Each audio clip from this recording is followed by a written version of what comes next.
You're live.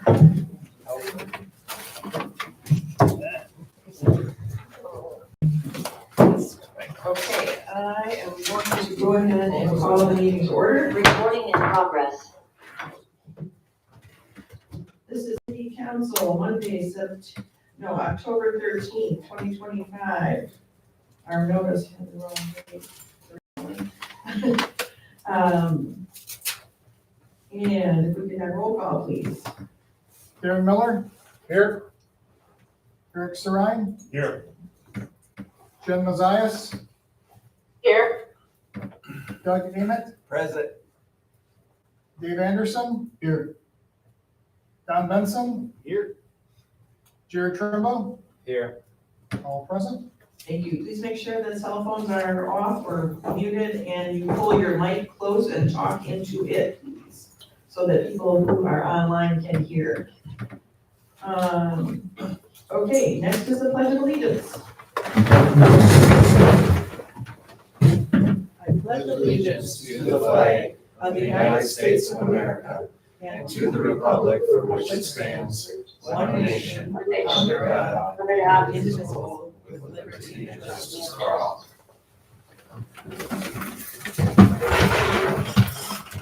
Okay, our next item is minutes from September 8th. Does anyone care to make a motion? So moved. Second. Motion by Dave, second by Darren. Any questions, comments, discussion? Seeing none, all in favor? Aye. Opposed? Motion carries. Next is approval of monthly expenditures. Any motion? Motion to approve. Second. Motion by Darren, second by Doug. Roll call vote, please. Jared Trimble. Yes. Don Benson. Yes. Dave Anderson. Yes. Doug Emmett. Yes. Jen Mazias. Yes. Eric Sarine. Yes. Darren Miller. Yes. All approved. Thank you. Next is public comment. Is anyone here who would like to give public comment? Please step forward, state your name and address, and My name is Marjorie Diamond Simpson, and I live at 939 West Bayfield Street. And I'm gonna ask you to please pass around these photos.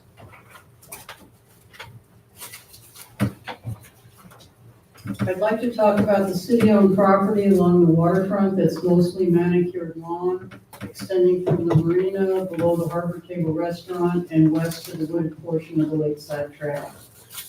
The photo is of the stump of the apple tree that I will be talking about, and the map shows how far the city property extends up the hill with a circle where the tree used to be. I always thought that the lawn was private property until earlier this year when I commented to a friend that there were very small warning signs posted saying that the area had been treated with pesticide. When we discussed overspray getting on city property along the trail, down the hill, and into the lake, I was surprised to discover that it's all city property. On September 30th, there was an incident in that area that just seemed off to me. I was walking on the trail below the meadow and saw 3 parked vehicles and at least 6 people picking up apples and brush from the middle of the lawn, but no apple tree. My husband Chuck went to the site a couple of hours later and confirmed that there's a new stump. A couple came out on the balcony of the house above the stump, and the woman told Chuck that because the tree was rotten, they had had the city take it down, but that it was okay because she was going to plant more fruit trees in the spring. Remember, this is an area that is sprayed with pesticides, and looking at the lawn, it's most likely also treated with herbicides. I'm not a tree specialist, but you can see in this photo that there was a lot of healthy wood all the way around the tree trunk. And the supposedly rotten tree had produced enough apples to completely fill the bed of a full-size pickup truck. Since none of the vehicles I saw had city markings on them, I tried to find out if it was true that the city had removed a tree. I spoke with Tony, who said that the city had taken down a rotten limb earlier this year in response to a request by a nearby landowner, but that he knew nothing about taking down the whole tree other than the fact that it is in fact gone. So it appears that the residents of the property lied to Chuck and could also have lied to the people who took down the tree. This is a lovely public meadow with a view of the lake and the marina that no one uses because of the appearance that it would be trespassing. Is there a written or verbal agreement between the adjacent landowners and the city regarding rights and responsibilities? If so, is it time to revisit the arrangement, especially since it may have just been violated? And is the city in danger of losing the property due to eminent domain laws? I'd like to suggest an initial low-cost, low-impact measure to start taking back the use of the property for the good of all, a trail across the meadow with a couple of picnic tables. And on another topic, when you get to the item on the agenda entitled Review Discussion Regarding City Policy for Assisting Federal Law Enforcement, I ask that the council open the discussion to public comment. Thank you for the opportunity to speak. Thank you very much. Anyone else here for public comment?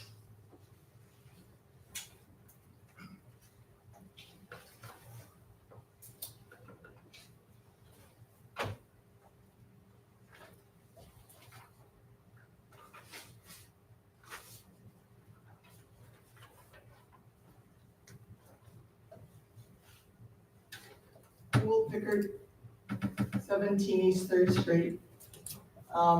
There's a proclamation on the schedule today. I've talked about this before and I'm going to talk about it again because it's coming up again. But happy Columbus Day, everybody.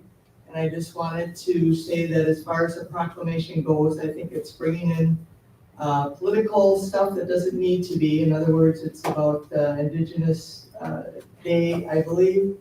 And it has EI references as well as systemic racism references, which are all political frameworks. I don't think it's got a place in the city council agenda. And the last time I brought it up last year, it was implied that I wasn't educated and should check the Red Cliff site.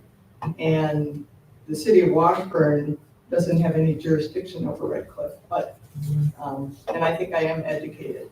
But in any event, the other thing on the agenda regarding local law enforcement helping the federal law enforcement or federal employees, I don't know where that's going to go or what that's about, but I'll just throw my 2 cents worth in, saying that I think the default, I'm not sure why it's on the agenda, I think the default would be that the local law enforcement certainly could help the federal law enforcement or federal officials should the need arise. Thank you. Okay, thank you. Anyone else here for public comment? Please come forward. State your name and address. Write it down on the list. And I'll reset the 3-minute timer. My name is Colleen Lee. I live at 229 East 4th Street, Washburn. And if you could try to talk right into the microphone so people online can hear too. Thank you. Just raise your hand if you don't hear me. I have a low voice. I'm here to talk about city law enforcement helping other law enforcement. And I'd like to refer to the fact that there's currently surveillance which was authorized by the sheriff. And so when you're by the circle at the intersection of 13 and 2, your car is automatically photographed, your license number is taken, your bumper sticker's read, and any dents or identifying marks. So the big concern was the public had no input in this, which is a type of surveillance without a warrant. And the other problem is this money was granted to the Sheriff's Department by the state with a $100,000 grant from its federal money. And so that means probably law enforcement across the state has gotten this large amount of money. And ours was 100,000. I don't know what other law enforcement got. My concern is at the very time that the state gave this huge amount of money to law enforcement to spy on our citizens without any of our input, at that very same time, the amount that the state gave for education was 0. Now, this really affects the county and the city because we pay for education. Any monies we don't get from the federal government, we have to get from the property tax. That's my understanding. So who are the property tax, who's, the people that bear the property tax are going to blame the city for raising taxes again. They're not gonna know that the city is just at the federal government's mercy, and we did not get any money from the feds. So while the Fed can give no money for education, putting a huge burden on the property owners, they can give $100,000 grants across the state for us to get surveyed. So for surveillance on the public. Thank you. I'm gonna write this now. Okay, thank you, Colleen. Anyone else here for public comment? So please come forward. I'm here for public comments on the Zoom, and so I don't know how that works. Sure, I'll wait you- till you guys- You could go ahead and state your name and address and then proceed with your comments. Thank you so much. Thank you so much. My name is Tina Kelly, and I'm at 111 West 3rd Street here in Washburn. And I'm looking my voice for some comments about the agenda item that's regarding the city policy and assisting federal law enforcement. And I'm involved with different faith communities, also with social justice communities and with community groups. And the concerns that I have to do with that there do not appear to be any very clear policies, guidelines, or protocols that have been put forward. I'm talking about the big picture as well as locally. And there really is not a lot of inclusion, it feels like, in the public, the communities themselves in evaluating the processes. And there's really been an alarming aspects of trends on how these practices take place. And many situations where there has been masking, an experience of abduction, a lack of consistency in legal documentation, and failing to really keep the families in the loop on what's happening, what basic sources there are, where their persons are. So really a lack of clarity about this, and an inconsistency with who it feels like is being targeted or identified. And perhaps the biggest thing I have is the big concern, huge concern about the impact on the community, our community life, our families, our children, the sense of safe places being violated, and really the impact of seeing persons, whether they're armed personnel or moving about in tandem with our police, our local police. And there's a real difficulty right now with growing division and distrust. So I would also like to know, our police, I know, are under pressures, and what are the consequences that they fear or face if they refuse to cooperate with the federal enforcement? And are there ways that we can be a way to actually help them, because a wish we hope to resist? A recommendation that I hope would occur is that we form some sort of a grouping of the community that brings together a broad spectrum of engaged and concerned community members, and not have plans to form policy or to assist without having had this community due diligence, really compassion and care. So I put that forth and hope that there's that kind of work before anything moves forward or decisions are made. Thank you. Thank you, Tina. And I'm just gonna put out there, if there are any other comments about that item, that the reason I put this on the agenda is to start discussion, because we did have at least one incident in the community that occurred, and I thought it would be good to find out what is our policy and communicate that, and talk about legally, what are we required to do, and also just start some discussion about it to see how everyone feels about it, and then we can continue on with that in the future with more input. So that's the plan for the evening anyway. Go ahead, Tom. Okay, I'm Tommy Tiger, 411 West Pine, and I'm gonna preface this with, I grew up here and I'm choosing to raise my son here, and the town of Washburn has from down street to our parks to everything, has never looked better in my opinion, and that's, I think, in large part due to what you guys on council, the government are doing to public works back there. The city has never looked better, there's never been more to do, so I'm saying, prefacing this with that. And then this pertains to basically the second phase of the highway, and I'm here to ask the city council again to consider installing flashing lights at the crosswalks because one, we're a dark sky city, so our streets are dark. So it's hard to cross at night, and it's especially difficult to cross with kids. It's pretty scary. I cross the street every day with my son, whether I'm trying to go down to the lakefront, nobody stops. Even our own local police force here don't stop for you. So, and we need something that alerts drivers, especially since Main Street got done. People seem to be going faster. These signs cost about $1,600 to $2,000 a pair. They don't have to be hardwired in. And based on what we spend on the budget, that's less than 0.25% of the total highway budget. So it'd be great if we could get a couple of those. It would make crossing the street safer, better experience for tourists and for community members. Also, I would hope that something kind of piggybacking on this that City Council could push for in working with Wisconsin DOT is that in the second phase, maybe adding some trees or vegetation along the sidewalk. Research shows that it helps slow people down by 3 to 7 miles per hour and also helps increase spending and duration people spend in your community. So it's good for businesses, it's good for the residents, it's good for tourists. So again, I think you all are doing really good work in the city. I'm very excited about the things that are happening here. I'm excited to raise my son here. There's just a couple things I think that could help make the city a little safer.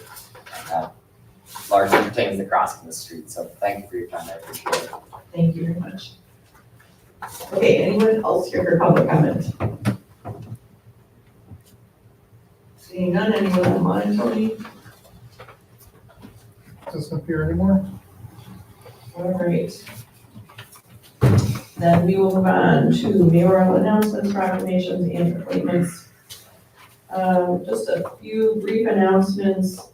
The second grade classes are scheduled to visit City Hall again this year. We've been doing this for the past couple of years, and it's really great. It's an opportunity for them to come and ask questions about the city and how City Hall works, and I answer the questions to the best of my ability, which is always hilarious, but really great too. We talk about, I bring them here and talk about how we meet here and show them the community and how it fits in with the bigger county. And so anyway, just that'll be happening in the next week or so. And then we did have a good public meeting last week with Public Works, but also DOT on the phase 2, focused a lot on the real estate part of it because there's a lot more private property on that phase than there was on the first phase. So we had some really good learning that happened about what all the lines mean and what the goal is and how the DOT did literally look at every single tree along that road to make sure that they can save as many as possible.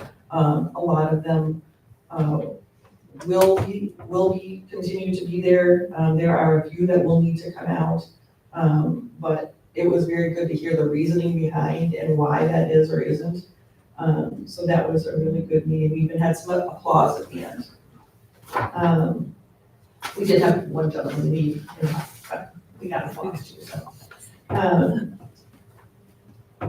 I do have a proclamation. I'm not going to read that today. We have a busy agenda ahead, but it is the mayor's right to do a proclamation, and that is what I have done, acknowledging this as Indigenous Peoples' Day in the city of Washburn. And I don't have any appointments. However, we do still need someone for Harbor Commission. And so if you know of anyone that would be good to sit on that commission, please spread the word or give us a tip or have them get in contact with us. And I think do we usually have a banker on there? Is that the position that we're missing currently? I mean, we. Or, I mean, it just happens to It just be. happened that, you Yeah. know, we have some guy who's good in finance. It's not a required. It's not a requirement. Required, position. But if you can, balance a check. There's a lot of budget work with the Harbor Commission. They have their own budget. But great way to get involved in the community, maybe once a month. Okay, our next item is the discussion regarding the city policy for assisting federal law enforcement. And, Nope. oh, sorry, Have to. I'm looking at the Update for old one names. again. Thank you. Okay, update on the road name project. Tony, do we actually have any updates on the road name project or Matt? I can give an update on this, that we're working on this to update all the necessary road names. It's been a multi-year process between, mailing addresses, plat, whether it's subdivision plat names in the roads and other things. Working with the county to get this done. It's ongoing. If anyone has any updates or concerns that, I know there's several properties that have maybe multiple addresses that are either one they get mail at or one they get their taxes at or something else like that. If anyone knows of anything that has inconsistent address labels, please raise that to the city staff so that we can get all of those things coordinated. So, yeah, this project began last year. The county notified us that we needed to, I guess, update our roadmaps, at least update it with the gas tax map with the state. So Ariana actually went out and around and identified what we have posted on every street corner. And it turns out some of them are posted differently from one end to the other. Some of them are posted incorrectly, like Summit Road or Summit Street, depending on how you're going down the highway. So we started to just update that. But that, as it turns out, the gas tax map actually has different names as well, compared to what we have and what the county land records has. So we need to try to get them all together and combined. So I think it's gonna be a discussion on what the new names will be in some locations, or if we'll identify like, 8th Avenue North versus 8th Avenue South. We don't have that identified per se. It's east or west, not north or south. So that would be more beneficial to our emergency services if they need to know that south of the highway, north of the highway. So the next plan really is to come up with a plan of what these names will be, and then proceed from there. And right now, the biggest ones are 8th Avenue, Summit, Superior Avenue, Memorial Park Drive. Those are Well, the- on the gas tax map, Summit is notified as J Road. Yes, so all of those are the biggest ones that are, we notice these differences with, but if there are others that any residents are aware of, some discrepancy here, we'd like to know that, so we can correct them all at the same time. And I mean Harbor Lake Drive. Yeah. Harbor Lakeview Drive, on one map, it just says Lakeview Drive. So wherever, not Harbor, but to Holman Lakeview Drive, sorry. So where did Holman come from? And now that Bigelow has an S curve into Holman Lakeview, do we just all call it Bigelow? Because there's no residents that live on Holman Lakeview, so that's not gonna cause issues with mailings or anything. I'll let you talk to the Holmans about that. More to come. I'm just kidding. Yeah, so the map that we got from the county, we found out now that the gas tax road is from the state, and that's, we absolutely need to make sure that that one is up to date, because that's where we get our funding from. And so all of this is in the process of getting worked on, and we'll continue to. So just a quick update on that. Next item is review/discussion regarding city policy for assisting federal law enforcement. And as I mentioned, just to bring it up so we can review what's existing, what is legally required, and then if how everyone feels about that in general. And I can give an update here. Thank you. Did everyone get this? No. Okay, so there's no Can I current. run copies real quick? That's fine. I can talk about it if you don't have it. if you need it. There's no current policy or procedure or specific rules that the city implements regarding assisting ICE or other federal immigration enforcement authorities in the city of Washburn. City of Washburn police operate under the jurisdiction of the statutes of Wisconsin and the city of Washburn's ordinances, which require them to keep the peace and enforce the laws of the state of Wisconsin and the ordinances of the city of Washburn. City of Washburn Police Department has no jurisdiction or authority or responsibility to enforce federal immigration laws. We've gone back and forth with the city police department, try to figure out what currently happens and what is the policy that, not policy, but the practice that's being implemented. And the practice of the city of Washburn now currently is that essentially that they support their statutory obligation to uphold the laws of the state of Wisconsin and the ordinances of the city of Washburn. They will act. So when it comes to regards to any involvement from a federal law enforcement agency or federal immigration enforcement agency, the city of Washburn will respond to requests for assistance to keep the peace, or otherwise requests to enforce their statutory obligation to uphold the state laws. City of Washburn they are not an immigration enforcement authority.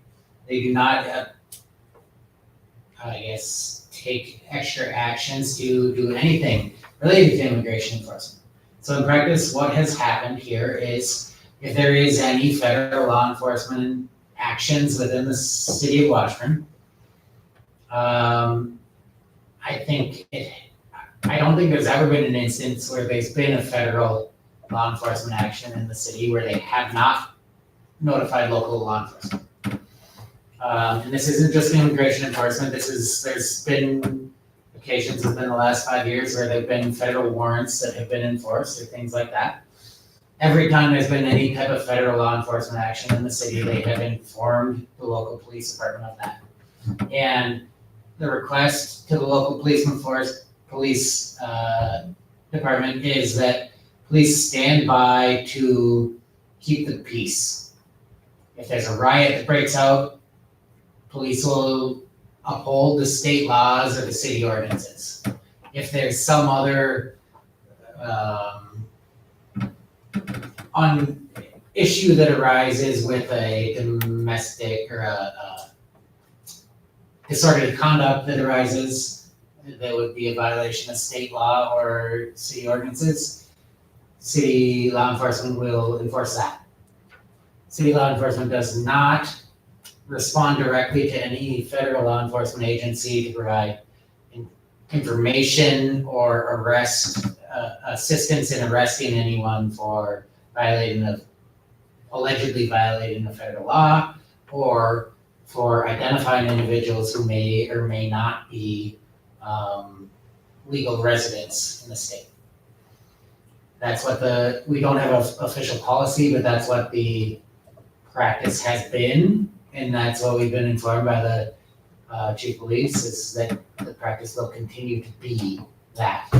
When they're requested, they will stand by to keep the peace, but won't take an active role in anything that is outside of the jurisdiction of the city of Washburn Police Department. There were some comments in public comment period that there's a belief that the default is for local law enforcement to assist in federal law enforcement or federal immigration assistance. That is not true. The default is that the local law enforcement uphold the laws that they have a jurisdiction to uphold. That being in keeping the peace and any criminal violations of state or local law. Local law enforcement does not have any obligation to enforce, nor do they take any position in enforcing any federal law. There's also another comment about something to do with surveillance being authorized by the sheriff department at the roundabout. Just no comment on whether that's been approved or not, but that absolutely has nothing to do with the city of Washburn. David County Sheriff Department is a completely separate law enforcement entity. We have absolutely no role in that. So to the extent anything that as to that comment was true or not, well, we shouldn't consider that in any way. And then there's one other one where there's assistance for coordination with local law enforcement on federal immigration enforcement. And again, that is to the extent that is or does occur, that's only to keep the peace and no active involvement from local law enforcement in any federally regulated aspects of law enforcement. The city of Washburn, since we do not have a police and fire commission, we're under, I don't know what the population is that sets this bar off the top of my head, but we're under a certain population that says that we can or cannot have a police and fire commission that regulates and that passes the rules regarding our police department. We don't have that, so the oversight of the police department, they have to enforce the laws of the state, but if there's any not gray area, but anything that's a discretionary area, that falls to the mayor with the assistance of council to set those rules and regulations. So here, we are in that realm where if there's nothing that is required by state law or prohibited by state law that the police department can or cannot do, that's up to the mayor by assistance and approval of the city council to determine for our local law enforcement. So that's kind of where we are. I'm happy to answer any questions. I've had a lot of discussions with police department, with anyone else, with the state league of municipalities over local authorities here, and happy to answer any questions there. Do you have an example, Max, of something that would require discretion? I would say that it probably would be appropriate or within the mayor and the council's discretion if you wanted to say, upon the request of a federal law enforcement agency, we will provide location information of anyone suspected of being not legally documented within the city. I would say that would be an appropriate direction from local law enforcement, or from the mayor and the council to local law enforcement.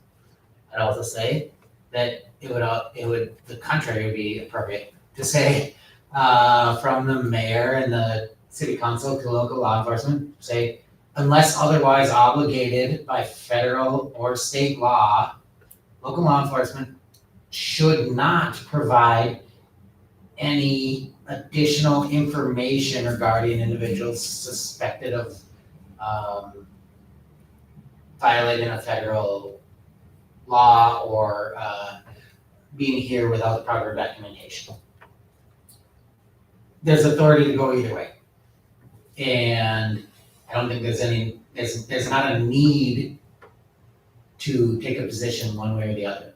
I'm given I think what our understanding is the current practice of the city of Washburn, but that's not required. There's not been any official direction to the city police department to take the action they're currently taking. If the city were to take some official action to give this direction to the city law enforcement, they would have to follow that. And if they didn't, then they'd be subject to discipline as is allowed by state statute for the police department, which, since we don't have a police and fire commission, rests with this body right here. You guys are the authority that has that ability to tell the police department within any type of non-mandatory obligations that they have, what you want them to do. So is the only mandatory thing that they need to do is uphold the law within their jurisdiction? Correct, which is the state of Wisconsin and the city of Washburn ordinances.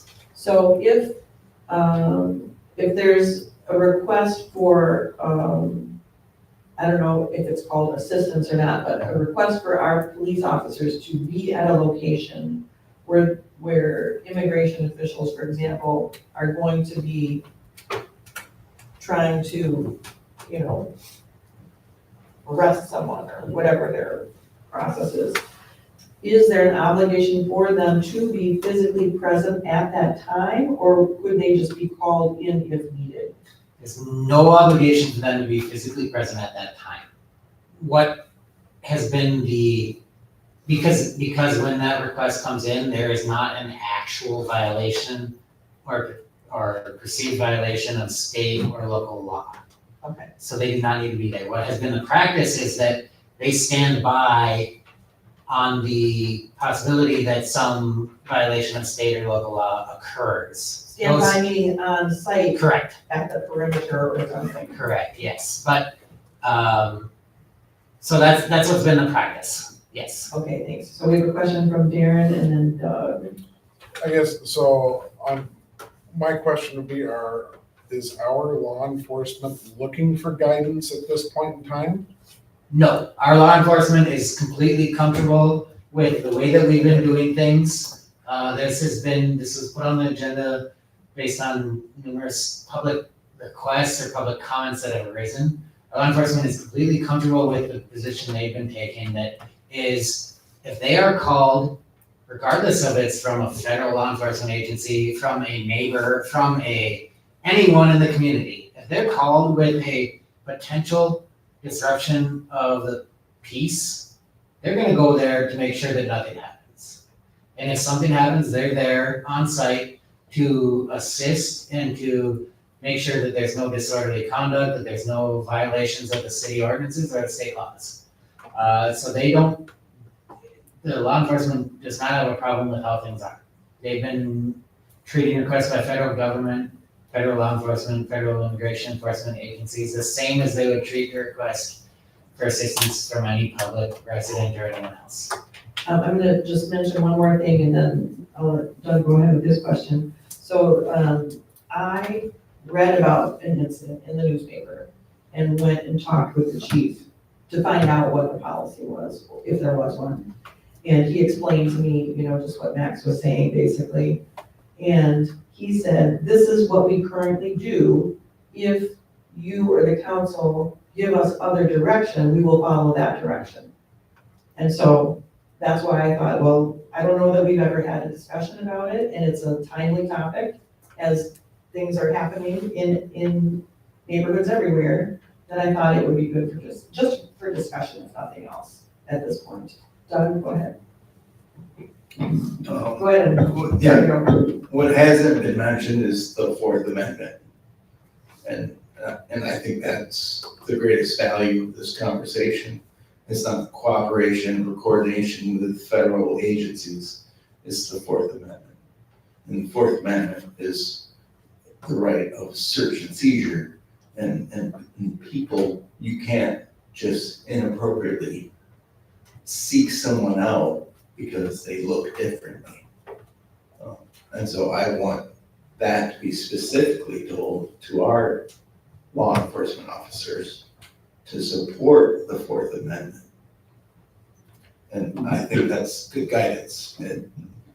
Yep, and I can weigh in on that. There is, and there were, to the extent that there are any requests by anyone outside of our local law enforcement to identify or to otherwise provide information on certain individuals, that absolutely is not happening.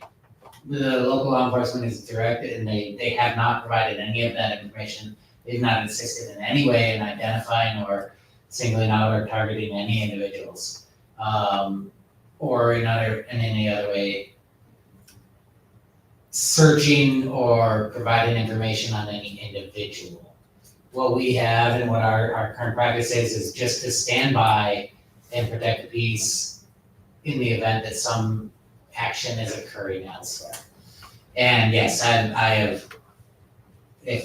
don't think that there's a need for council to express a direction to uphold the Constitution, because that's what every law enforcement officer swears to do. But I get that concern. And I can assure, we've looked at everything that's happened, and when a request comes in, I don't think that I can say there has not been any request that has come in to city law enforcement officers to provide any information about any individual that has been alleged to be here illegally or otherwise alleged to have been in violation of any federal laws. That has not come in, but Other than the- recently, yes, but I can say that there are experiences in the past when that has come in to have been allegations of violating federal warrants. This is the only example we have to run off of. In the city of Washburn Police Department says, we'll be here to provide the peace or to provide assistance to keep the peace, but we are not here to enforce federal law. And that's a position that they take. They don't provide any additional information. They don't provide anything else. And that's what that's why the police department has said they don't feel the need to provide additional guidance, anything right now. That's what they've been doing. Dave, I agree with Doug. We all across the country, there have been instances where there are not warrants. And, it seems to be they're running amok. My question is, this is a hypothetical situation. Federal agents show up without a warrant to arrest an alleged illegal immigrant. Our local law enforcement is present. Foot pursuit ensues. One of our officers happens to run faster than the rest of them and arrests them. Now, if there's no warrant, my understanding is their qualified immunity would be lost at that point if someone's civil liberties were being violated. And what type of exposure would that put on the city and that individual officer? So there's not been any, if there was any indication that there was some breach of peace, individual causing disorderly conduct, anything else that gave rise for that person to be arrested, separate from any alleged immigration violations, there would not be any potential liability for the city officer. I think your statement on that would be a waiver of qualified immunity is based solely on the only reason for arrest being a violation of some immigration policy. So If there were some other things, such as fleeing from a law enforcement officer, such as obstruction of a law enforcement officer, failure to comply with a legal law enforcement officer's order, that officer who then conducted the arrest for a city police officer, would be entitled to any qualified immunity from those actions. So I don't even know that the comment that you had is within the Seventh Circuit. I know there's a Ninth Circuit decision that says police officers cannot arrest people for immigration violations. I don't know that that's been applied to the Seventh Circuit, which is what we are in. But I can guarantee that that would not apply if there is any other potential legal violation that they were arrested for. So, yeah, to clarify, the foot pursuit would ensue solely not on any disturbance or disorderly conduct, but the alleged illegal alien fleeing.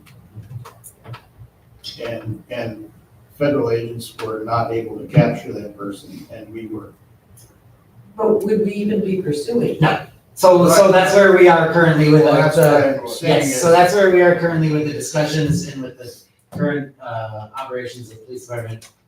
And everything that they understand is that there's no pursuit unless there is a violation of local or state law. In the heat of the moment, I can tell you that may or may not occur, right? So it may behoove us to maybe write a policy that says, unless there's some other law Mhm. that's been broken or ordinance, that they won't pursue. Yeah, so it's pretty close to my heart, this whole issue. I went to daycare when I was a little kid. All my siblings, all my friends in the neighborhood all went to the same place. And the husband and wife who ran the You place, talk right into your microphone. the husband and wife who ran the place, the man was born in Canada. His family moved here legally when he was 5. When he turned 18, he joined the U.S. Army and fought in the Vietnam War. He earned his citizenship. About 10 years ago, ICE came and they arrested him. They almost deported him. And it was a huge public outcry. That's the only reason he's still here. It's because enough people stood up for him. With the pace of these raids that are going on, ICE is going to make mistakes. Innocent people are going to get caught up in it, and the whole business is really ugly. I think it's really important for public trust in our police department that it doesn't even appear that our police department is participating. The idea of them standing by to keep the peace, we might understand what that means legally, but somebody just passing by and observing doesn't know that. They might be under the misunderstanding that our police department was participating. There's a lot of legal gray stuff already, all these ICE raids, and there's potential for litigation in the future. I think it would be wise for the city to direct our officers to not be involved in any way unless they are called. Thank you for your comment. Does anyone care to open the floor, as was requested? I'll make a motion to open the floor. I'll second that. Motion by Dave, second by Jared to open the floor to public comment during discussion. All in favor? Aye. Opposed? Motion carries. Go ahead. There have been one of the things that was brought up was. This is Marjorie Simpson. Yeah, Marjorie Just for the record. Simpson again. The warrantless searches. Just last week, Federal District Court Judge Jeffrey Cummings of the 7th District, which does include Wisconsin, held that a previous consent decree barring ICE use of warrantless or blank warrant arrests except in specific circumstances remains in effect. This is known as the Caston-Young-Nava agreement that was negotiated with ICE in 2022. And for information, a blank warrant is one that it just has a blank space for the name and they enter the name when they're in the field. I won't bore everybody with reading the 52-page ruling, and I certainly admit that I haven't read the whole thing either. But under the consent decree, ICE agreed to certain conditions for arresting someone in the 7th District without a warrant or with a blank warrant. It can be done only if it has been predetermined that there is a probable cause to believe the person is in the U.S. illegally and that they are also a flight risk. The other thing is there are rules of engagement that prohibit law enforcement from aggressive actions against civilians except under circumstances, and these have also been violated on several occasions. It's hard to tell what's true out there these days because there's so much conspiracy theory running around, but all of the sources that I trust make it clear that in almost all of the cases of violence, that the people who are wearing clothing identifying them as federal agents are the aggressors. And I would hope that the city's police role here would be to protect the community from any illegal or unduly aggressive actions by federal law enforcement. So the question is, what if federal agents violate federal laws and the Constitution? what is the city policy gonna be? And I think that's something for discussion. And, let's see, I made a lot of notes here. I suggest that the council does take a position, and it may just be to reinforce what the PD's already doing, but that it gets it in writing. And, the big thing is the Fourth Amendment, but this consent decree is huge. And, so what's the dynamic if federal agents are here violating the Constitution and that consent decree? Does the PD have a place in interfering? That's a good question. Thank you for bringing that up. Thank you. Do you have a comment now? Yes, I do, unless we don't have other public comment, but I can respond to that and get some guidance on the council for this, so. Let's do that first. Okay, so that consent decree is specifically related to federal law enforcement officers' actions. That prevents what they can and cannot do. That has no obligation and no real, applicability to our local law enforcement here. I think our practice is, and I think the general presumption is, if there is a federal law enforcement agency that is conducting their operations, that is not the local law enforcement, we don't have jurisdiction to interfere with that. Who does? If there is some violation of that consent decree or the other applicable laws, those individuals who are impacted have the recourse that's set forth in the Fourth Amendment and the 14th Amendment as it's applied to the states. I think that if my opinion towards this, to the city, is that if we're directing city law enforcement to take a affirmative stance on individuals' Fourth or 14th Amendment rights, that is a very slippery slope that I don't know that they're standing to do.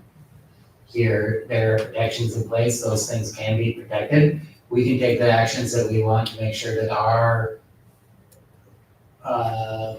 police department, police officers do not violate those rights. We, as a local municipality, I'd say in my opinion, don't have the right to instruct our law enforcement to take actions towards others that may or may not violate those rights that aren't within the jurisdiction of the city of Washburn. Those are federally protected rights and within the jurisdiction of the federal government, federal courts, federal law enforcement agencies. We don't have those rights to apply or to provide for those enforcement with our local law enforcement. So we're not to interfere with federal Yes. agents and their actions. Unless there's a clear order or warrant here, I think that I would say that specifically relating to that consent decree in the Seventh Circuit, I have read that. And it's the nameless search warrants that are issued. For a general search warrant, I guess for example, let's say, okay, you have a warrant to search this workplace for any potential illegal or undocumented immigrant. Those types of search warrants are not valid in Seventh Circuit. So I would say that in talking to the police department here, interviewing everything that they've ever been involved with since, I guess not ever, but for the last 8 years since I've been involved in the city as a city attorney, they aren't provided with these copies of the federal warrants prior to their execution. They're requested to keep the peace while they execute these warrants. I would say that potentially if there was some warrant that were issued that violated this consent decree, and if city law enforcement were provided with a copy of that warrant that clearly violated this consent decree, then city law enforcement would have, I would say, a right and an obligation to stop that search from happening. I can't say that has ever happened or in likelihood would ever happen, because if this type of, well, for one, since this consent decree was entered, I don't think that there has been any warrant that has been issued in the Seventh Circuit that has been this type of nameless warrant that has been issued, because judges know that they can't issue this type of nameless warrant for federal immigration purposes in the Seventh Circuit. And so I think that there are those requirements that are set up. Yes, those are set up to protect these individuals, and it's somewhat out of the scope of our local law enforcement to decide whether a warrant is or is not validly issued, unless it's clearly deficient on its face. Okay, thank you. So one other issue here is local PD has sworn to uphold the Constitution. And if people's constitutional rights are being violated by federal agents and not necessarily something directly related to the consent decree, what is the police department's position? And again, this is something for discussion. It's not something that's gonna get decided tonight. Yep. And that's where I think what I explained before, the city police department's opinion is that they do not take a position on any matter that is enforced by the federal law enforcement. They're here to enforce local, state, and city ordinances and statutes. And that's what they're going to take a stand to do. They do not have, I think it's private cause of action. If there is any federal law enforcement agency that oversteps the bounds of their constitutional authority, that is for private cause of action, either by the person who's harmed by that or by the attorney or the Justice Department to rein that in. Not necessarily the local law enforcement agency to take a position or to stop that, is my opinion. And is also what has been happening. Okay, anyone else from the public? And then Doug. Tool Picker, 17 East 3rd Street. I just wanted to say that as Max, as you outline, what they're currently doing and so forth, I think that's very reasonable. What they're already doing, and I would not be in favor of them not even doing that, I guess, which is what I got from what you were saying. But so I just wanted to say that. Okay, thank you. And that would. I would like to make a comment, please. I'm online. Sure, if you can hold on 1 second, Tina. Doug is gonna go first, and then you can go next. Again, Tina Kelly. Tina, if you can wait just 1 minute, I have someone here speaking first, and then I'll let you know when it's your turn. Oh, absolutely. Okay. There's been a lot of conversation. I want to clarify that our police department will only serve federal governments if there's a proper warrant, right? That will support them. Can we do that? I would say that our police department doesn't have any involvement with a federal warrant. Our police department only gets involved with federal law enforcement assistance if the federal law enforcement agency requests police department to stand by in case there are any subsequent or associated violations of state or local law. What we get is a very similar example is from the police department is they're oftentimes called upon to stand by to keep the peace for an eviction order. Right. Under state law, eviction orders are executed by the county, the sheriff. They're the ones that have the right to enforce that eviction order. State or city law enforcement has no involvement in an eviction. But they stand by just in case there's some other disorderly conduct or other dispute that happens in that case. That's exactly the same as what we've been told. What happens here is city law enforcement has no authority in any federal immigration issue, but they stand by when these items are being executed or when there's other law enforcement action taken by either the county or the federal government, just in case there's some corollary violation or disorderly conduct or other breach of the peace that happens. So that's where I thought in this example is a good corollary between an eviction action.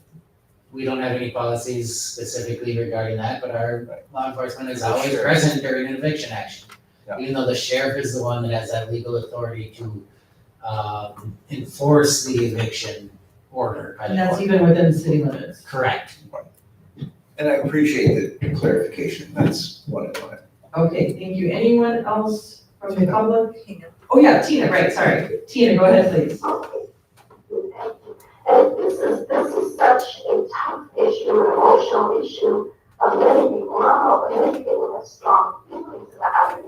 And they think that in light of the vulnerabilities of not having some sort of framework, not a hard and fast, but a framework that can be expressed and training is needed and information. Things like words about keeping the peace. In fact, is very ambiguous for many of us. Persons who may be there in some sort of role of whether it be peaceful, nonviolent protest or an allyship, that could be gleaned and determined to be unlawful or mistaken and escalate when there's not some clarity. Tina, Also, the gray area about standing by what is meant by Tina? standing by. Tina, we're having a real hard time hearing you. Could you turn off your video and see if that helps the internet connection? Let me see here. Okay, yes, I was hoping that help a bit, but just the 2 points about the capability comes back. Oh, there. The can be a real ambiguous set of words about what is it that's a violation of peace, whether it's persons in nonviolent allied protest or whether it's trying to glean information, and also that gray area when there's a standing by. What I appreciate what was said about there could be in the hurry and the intensity of the moment, people caught up in that. So that gray area of what is meant by standing by, and also the keeping of the peace. So some kind of framework that can be expressed, developed in a thoughtful way that looks at community, involves community, and also looks at our legal responsibilities. I hope we would truly have some kind of a policy or response. Okay, thank you very much. I appreciate that. I guess the only other scenario that maybe Tina alluded to a little bit there is if there's some sort of a protest or other individuals that show up to try to advocate on behalf of an individual. I don't know what their, how that complicates the situation, I guess.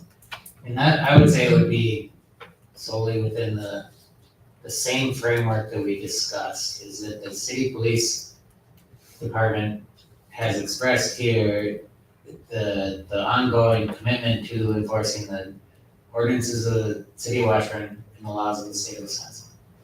I don't know that there's been the city police don't just go out looking for protesters or things like that.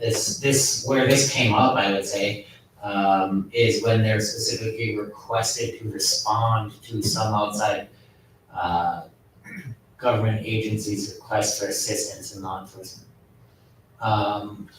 And that being to protect the peace, or there's some other type of federal immigration or other type of federal assistance here.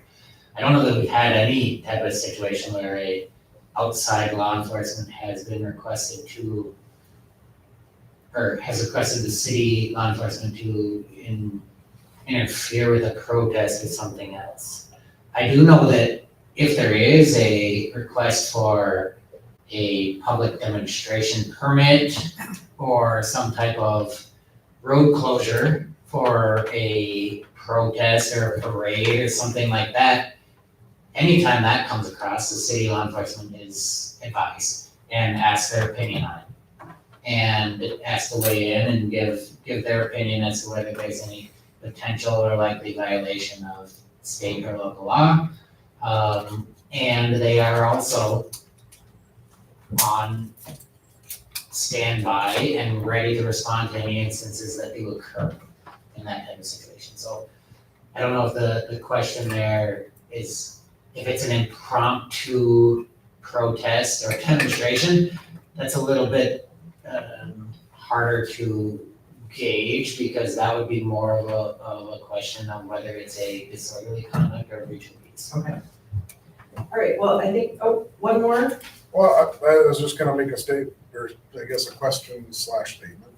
But is there a way for Max to draw some form of policy up that's essentially in my, I mean, I know it's up for more discussion, vote. But some things that have hash over them. Right, but it would be, maybe start out with something to where how it exists now, Just clarifying it. to clarify it in writing, if it needs to be a policy or whatever, but Yes, we can definitely do that, and I have that, what I had explained, we have in writing, and I can, for the next council meeting, present that for council approval or review, anything else that goes along with that. Yes, and then further questions on that. Okay, and then let's look for a motion to close the floor, so we can move on. So, I'll second that. Motion by Dave, second by Jared to close the floor. All in favor? I Opposed? Motion carried. That was good. Thanks, everybody. I appreciate everyone sharing their thoughts. Okay, next, we move on to discussion and action on fire department equipment disposal for sale. That must be the mark that's online, I'm guessing. Chief, yeah. Chief, are you there? So that's tab 3 of our packet anyway. You see that there's a email communication there about needing to, now we're ready to dispose of the 1993 Pierce engine, and discussion there about Wisconsin surplus auction. I just wanted to bring up, I was at the league conference a couple weeks ago, and there is a national auction site called Purple Wave Auction. It's the only thing I have that had their name on it. I grabbed it out of my car. And I was told that they can get even better prices nationally than you can at the Wisconsin surplus. And I think it would pick one or the other, so it might be worth just looking into it anyway. Before we pull the plug and list it. So just a thought before we do that, and Jerry is not out here at the moment to hear that, but I'll follow up with him and make that suggestion. Any other, do we need to make an action on this other than saying like, yes, go ahead and do that? Approved to. I'll make a But motion. we don't have to say who with? Correct. Okay. Make a motion to dispose of the fire engine with whatever appropriate service seems the best in Mark's judgment. Whose judgment should we leave it to? Who's gonna be listing you? Well, it depends on who it is. Whoever's judgment. Whoever it is that Whatever has the best- ability Well, to. you see all the authorization. I'll second that. Okay, so we have a motion by Jared and a second by Darren. Are there any questions, comments, or discussion on that? Seeing none, all in favor? Aye. Aye. Opposed? Motion carries. Thank you, and I would like to formally request a ride along in the new fire truck. Pretty fancy. Okay, our next item is update on park improvements with borrowing funding. This is tab 4 of your packet. And these, well, why don't I just turn it over to either Jen or Tony to add anything to that you'd like. Should I start? Go ahead, Tony. So as you know, last year when we did the Phase 1 highway project, the city took out additional funds of borrowing to make other city improvements. There are a number of items identified for park improvements, and we have completed some of those. Where we're at now, we haven't made any new purchases or new items that were authorized in the past several months because of the process of paying for it. We've been paying the bills that have come in from the DOT and from heirs. But then the process was then to apply for our grants that we were expected to get, clean water funds, CDBG grants. So that process is occurring right now. According to Tammy, because we paid for these expenses, we've gone over the budgeted amount for the highway, but that gets reduced when we get these grants in. Without knowing that we are actually receiving this grant funding, we haven't been making these additional purchases until we know the funding is there. The other unfortunate thing about it is that we can only spend it this year. It goes away at the end of this year. So that's kind of a hard thing that we've been in. Parks Committee has been discussing this for months now. And I've tried to get some clarification from Brian and Ayers on where we're at. But some of the items that we've applied for funding, the DNR has not approved for that specific item. So Ayers is working with again, trying to find if one other part of the project will qualify for that funding, and that's just taking time. Quick question. Yes. Is it possible to pay for the funding out of the parks designated fund and at a later time make a journal entry shifting the account that it would be paid out of if there's money in there later? Well, we could, but it's risky, right? Because we don't know exactly how much, I mean, that's the whole thing, right? Is because for me, this is on the agenda because I feel like you guys should know for constituents and for just the public, right? That I feel like I'm really sensitive to spending money when we don't have it, right? Like making 100% sure. It's been really frustrating. And I don't know if this is a lesson learned where we could maybe apply for these grant reimbursements earlier, if we could have done better tracking. I mean, I do think this is something we probably need to do a little, what I call a little after action review on to make sure that this doesn't happen to us in the future, because it's been really frustrating, right? We worked really hard with the public. The Parks Committee's worked really hard. We have a budget for really great things that we all approved to move forward, in terms of, improvements to some things. And, Mary, we could, but then we could also, then it could end up where, like, we're not, we don't get the grant reimbursements, or we have other things that come in, and so then we would take that money out of the Parks Designated Fund permanently. How much are we talking about in the money, in the budget that was going to be spent on this project that hasn't been? Oh, it's a ton of money. But like how much? Like 100,000, 200? $180,000. Yeah. I mean, That's about it's the pavilion, it's the concrete, Sure. the things that we did pay for already was the, some of the resurfacing, but we haven't really paid for very much in terms of the Hillside Park project, out of the, borrowed funds, because again, we've been waiting to see if there's money left over, because the agreement was when we passed those additional items that, we might run over, right? And so, that was kind of like a catch, and we knew that we might run over on the Phase 1. And so I'm just, I'm a very fiscally cautious person, because I work for the federal government, and if you spend funds and you don't have them, it's called ratification and you lose your job. And so it's And it's just good due diligence, right? If we don't have the money, we shouldn't be spending it, and then we can still get our park stuff done, we just might be slower. And we might have to write for grants, and then we might have to get it out of the parks designated fund.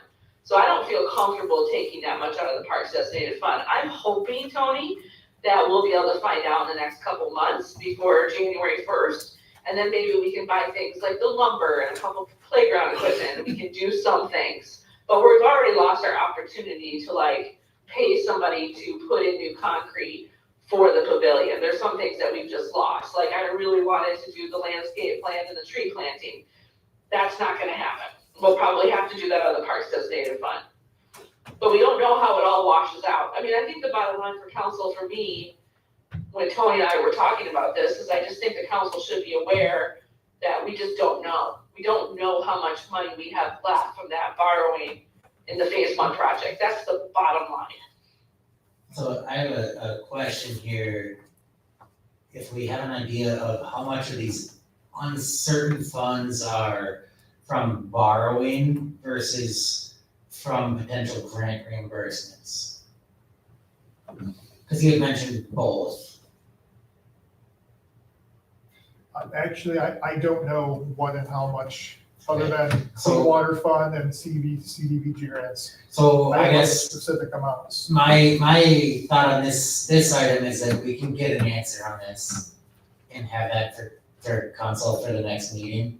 I mean, again, If the question is grant funding versus borrowing funding, there's some different standards that apply for necessary use of funds, whether it's from borrowing versus grant funding. So what I heard was a bit of a combination of both, and we can provide that. Well, so what it's a matter of is we put the expense out with the loan that we took for this project. And when we get reimbursed with the grant funding, then that reimburses the amount that we have from the borrowing. Yeah. Which then makes it available to spend elsewhere. But we don't know for sure if we're gonna get all the grant monies back, right? Like that's kind of the wild card, Max. And Yeah. And also, like, as of like a week ago, Tammy was still getting bills in from phase 1. Our accounting for phase 1 has, I mean, the bottom line, and correct me if I'm wrong, Tony, has not been great. And it's because I feel like we kind of dropped the ball. And it was because we were in between city administrators, and I don't know who normally does it, but like, the bottom line is, I've been asking since May. I mean, I've been ready since May and June to spend money, and we are in October. So, Well, we'll have a little more light shed on that situation later. yeah, I'm just saying, like, I think people should be aware, because if you get questions, I mean, I think we're doing, like, again, I feel like I'm not willing to try to spend money if we're sure we don't have it. And right now, we don't know about the grant reimbursables. We're still getting bills in, which is kind of, I think we're being cautious, and I just thought people should know. That sounds good, and let's just bring this back with hopefully more information in a plan at the next meeting then.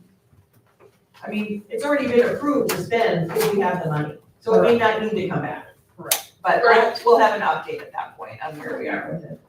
Correct, but it should be something that folks know, because the bottom line is, I don't think we're gonna get the projects that we thought we were gonna get done under the borrowing. And I think At this that's time. probably well, I don't think we will anyways, because if we don't, no matter what, we can't do some of the things that we wanted to do anyways, because the season has left us, right? We can't- That's why I said at this time, yeah, but, we have other options in the future, and we will have another borrowing for phase 2, potentially, that, we can wrap some things up in. So the timeline is just gonna be different, we still wanna do the projects. That was my question. Tony, you said if we don't spend the money by December, It goes away. it goes away. So For the borrowing, that's money, for this that's current money borrowing. we didn't borrow. It just goes back. But we still have the parks designated Right. fund, we Yeah. still have other But options then in we the have future, another opportunity. but at this to borrow. time, we're not gonna do all the things we had hoped to do by the end of this borrowing. But we have another borrowing session coming up for phase 2 that we could, Yes, we could add some of those to that. Okay, Maybe, if we want to, but it's just, I mean, it's just good to know, right? Because if you weren't on the Parks Committee or if you thought we were doing everything, you might thought that we've done some of the things that we thought we were gonna do, but right at this time, there's no way they'll get done. Like the tree planting, for example, that probably most likely is gonna have to come out of the designated fund, so that will come back to council for the spring. So there are some things that we likely will probably do out of the designated parks fund. So it's just a good kind of heads up. okay, thank you very much, appreciate that. And I know that's been frustrating, but thank you for keeping Well, us. it is what it is, Yeah. just, I mean, it's a big project, right? And we wanna make sure that we don't overspend. So, I mean, I think we're doing a good job. I just think it's also been hard, Yeah. It's been hard. All right, very good. Then we will move on, unless there's anything else, to discussion and action on street use for Halloween parade on Washington Avenue and West 8th Street, October 25th. And that's tab 5 of your packet. We have a letter of request from the chamber director. Melissa, are you online? Nope, she's out of the country. Oh, okay. So it's pretty self-explanatory, I think, unless anyone has questions. We've done this before. need a motion. Yes, please. I'll make a motion to approve the request for the closure of the following streets as noted. Okay, Second. motion by Dave, second by Doug. Any questions, comments, or discussion? Seeing none, all in favor? Opposed? Motion carries. And I would just like to make a request that we, as usual, help promote it on our Facebook page when they put information out about it. Okay. Next is Washburn Area Ambulance Service Report from September and discussion of staff challenges. This is tab 6 of your packet. Again, just a summary report for the month. Do we have anyone online from the ambulance service? Otherwise, fairly self-explanatory, and we can, so the thing that really is of note here, it's under notables, right? Only 13 of the 53 calls were staffed without one of 2 very active potential retirees. Okay, that is alarming. Those are very active people that we are going to lose soon. We are going to be in potential deep doo-doo when that occurs. One of those retirees was on 33 calls, and it lists, how many, he was a sole first responder. And the page had to go out a number of times before someone else could come from Ashland, who was one of our EMTs, but happened to be in Ashland, who came back to help with a few calls. A couple of the one or two of them, Ashland was not able to assist on. They just didn't have the resources because they were already busy. This is going to continue to be a problem, and this is not a problem that is going to easily go away. Which is why the countywide,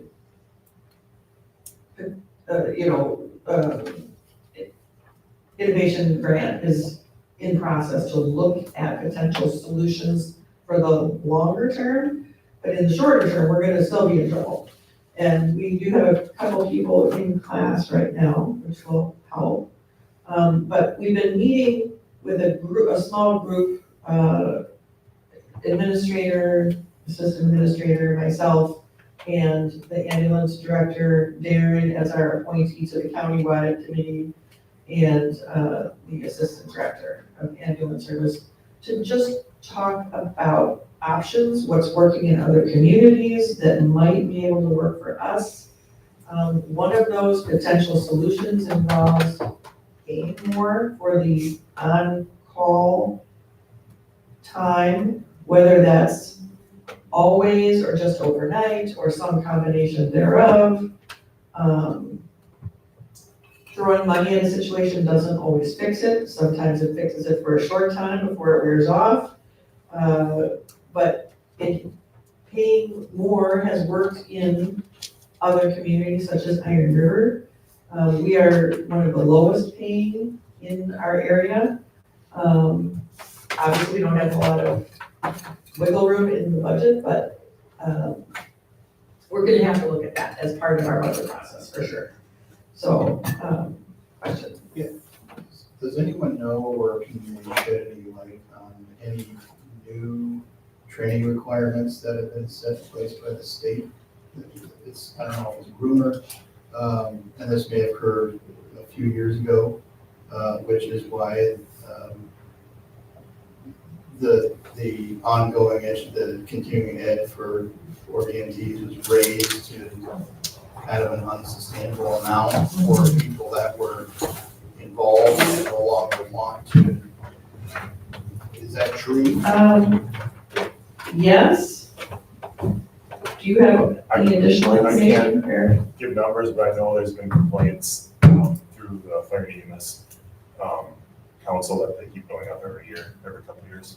And I think that was one of the reasons why we authorized EMR, because that kind of now defaults back to what used to be EMP standards, to allow people who can't maintain that higher level, that increasing level of certification. But EMRs are. We still have to have one EMT. Yeah. We used to have two, now we say, okay, one EMT, one EMR, because of that training increase that was required for EMT to keep their certification. EMTs can jab. Right. EMRs can. Right, yeah, that's, exactly. How do we deal with that? I mean. Well, I mean, it just is what it I is. mean, if, with that much more training involved, you have to pay them more, right? Or that's what they're at least demanding per hour, right? Yeah. Well, and, you know, they're not demanding it, No, but I mean, but If it we might want to help us attract- be more Yeah, successful if we in want getting to- more people to sign up Yeah. for more hours. other municipalities have decided to pay more. for Correct. that increase. And that appears to be working, and they're not having as many problems filling their on-call hours. You know, the other thing is, some of these calls get taken by people who aren't technically on call, but then they show up because they hear the pay go up. That's hard to plan for. So if we can get more people actually scheduled to be on call, that would be better. We're also gonna have some, we have some challenges with the full-time staff too, as far as, you know, someone having to be on, or been off on medical leave and, you know, we haven't had full-time coverage, necessarily. So that's just a complicating factor in the whole equation, but, Can we, so do we compensate for training now? yes, okay, thank you. So when they're training, whether it's 40 hours, 100 hours, whatever it is, we pay them per hour to train? Is that the on-call rate per hour, or what do we pay, you know? I guess I don't know if they're paid to do training, but the training is paid for. Correct. Oh, the training is The paid for, latter. but not the hourly. Except for our full-time EMPs that we've had that, referendum for, when they need to do training, it's on the clock. For the volunteers, it is not on the clock, so we reimburse for any cost of that training, we don't pay for the actual time of that. So that could be another change that we would make potentially. Could be something to discuss anyway. So we'll come back with some more solid plan, hopefully by the next time of what we're asking for, once we know what numbers are that we're talking about. Do you have anything else you want to add, Darren? No, I just wanted to say, with the two that are leaving it, I think it's gonna put us in a pretty big pickle, and which in turn just makes those number of calls where Ashland has to respond greater, And now we have to pay for and we Ashland. have to pay a larger amount to Ashland each time they receive one of our calls. And we don't get Hey, reimbursed Darren? that for And that. we also Can you- don't get the Can reimbursement. Darren talk more into his microphone, please? We also don't get the reimbursement from the insurance costs. So that, that all goes towards Ashland, plus we have to pay the fee. So if you didn't hear that, Darren's just saying that there's additional costs when Ashland has to cover a call and we don't get reimbursed for the transport because we're not doing the transport. So we're losing revenue and paying out additional, so that's the quagmire that we're in, that we're trying to wade through, and we will again keep hashing it out and come back when we have some, better budget figures to look at on that. Okay, we're gonna move on into the public library reports for October, which is tab 7, I believe. And does anyone have any questions on the report? So this is a monthly report, this is not the annual report. But it looks like there's an event there, well, a forager will be there, so good thing to have on Facebook. Okay. Seeing no questions on the library report, we move on to the next item, which we actually can't move on to because we do not have a budget to look at. I will say more about that. I don't know. Later. But there is no budget to look at tonight.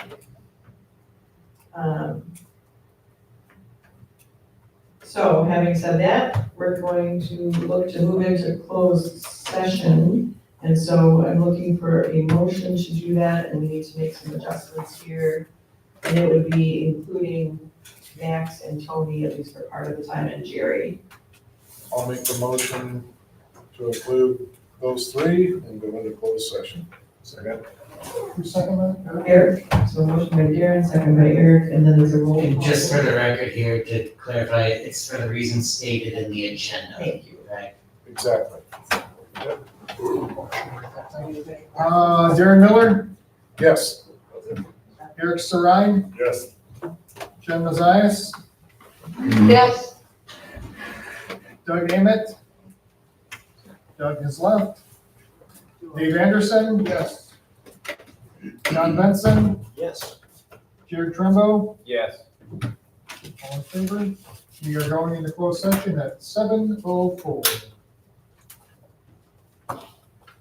Let me end this. Let you get it. And Pull up front and center?